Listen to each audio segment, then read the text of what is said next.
ഞാൻ ഉടമ്പടി പുസ്തകം എഴുതിക്കൊണ്ടിരിക്കുന്ന സമയത്ത് ഈശോ പറഞ്ഞത്, മകനെ ഈ 2 വരി 2 അധ്യായത്തിൽ കിടക്കുകയാണ്, ഇത് 2 ഒന്നായിരുന്നു. അതായത് വെളിപ്പാടിൻ്റെ പുസ്തകം 11-12 വാഗ്ദാന പേടകം കാണപ്പെട്ടു. പിന്നെ ആ വാഗ്ദാന പേടകം ആരാണ്? ഒരു സ്ത്രീയാണെന്ന്, അവൾ ഗർഭിണിയായിരുന്നെന്ന്.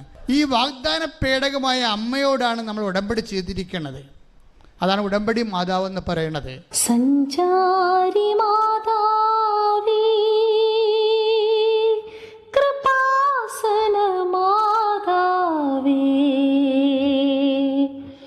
സമയത്തിന്മേലധികാരമുള്ളമ്മേ, തിരുമുൻപിൽ കൈകൂപ്പി നിൽക്കുന്നു ഞാൻ, തിരുമുൻപിൽ കൈകൂപ്പി നിൽക്കുന്നു ഞാൻ. ഐക്കാട്ട് ശരി